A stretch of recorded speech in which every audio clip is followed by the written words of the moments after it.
दौरान थाना रामगढ़ ताल की पुलिस एक होटल में गई।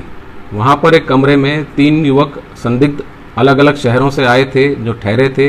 इस सूचना पर पुलिस ने होटल मैनेजर को साथ में लेकर कमरे की चेकिंग करने गई, जहां पर हड़बड़ाहट में एक युवक की कमरे में गिरने से चोट लग गई। अस्सलामु अलैकुम सामीन, 22 सफ़रुल मुज़फ़्फ़र है, 30 सितंबर है। उत्तर प्रदेश से बड़ी खबर आ रही है कि पुलिस की पिटाई से मुनीश गुप्ता की मौत। ये जो आपने अभी वीडियो देखी है, ये उस पुलिस अफसर की वीडियो है जो झूठ बोल रहा है और मुनीश गुप्ता की मौत को होटल में गिरने से बता रहा है।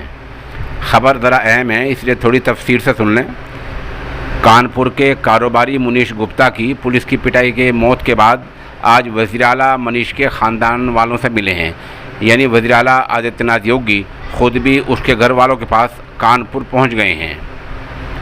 इस दौरान वज़ीर आला ने इस मुकदमे को गोरखपुर से कानपुर मुंतकिल करने का हुक्म दिया है।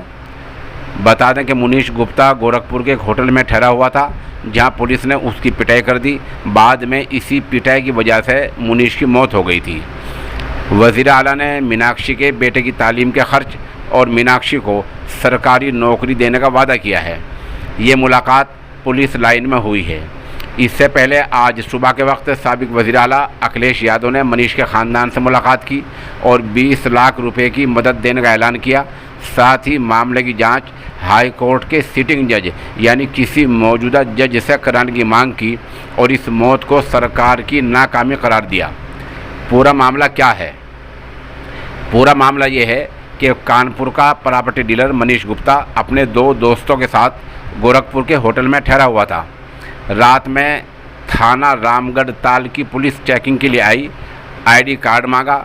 मनीष के दोनों दोस्तों ने आई कार्ड दिखा दिया क्योंकि उस वक्त मनीष सो रहा था। मनीष बेदार हुआ, जाग गया और कहने लगा, ये चेकिंग का कौन सा समय है।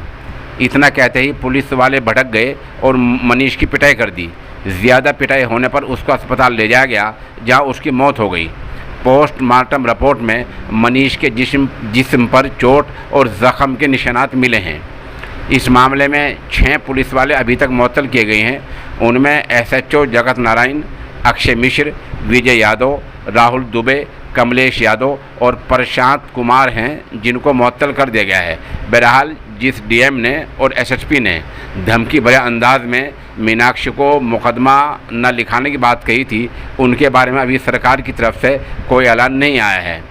सरकार क्या मुआवजा देगी, अभी 4 बजे तक इसका भी कोई ऐलान नहीं किया गया है। इस तरह जो पुलिस अफसर वीडियो में झूठ बोल रहा है, उसके बारे में भी सरकार की तरफ से कोई हिदायत अभी तक नहीं आई है। बहरहाल मनीष गुप्ता की मौत ने यूपी पुलिस का चेहरा बेनकाब कर दिया है कि यूपी पुलिस दरिंदगी में किस हद तक जा सकती है।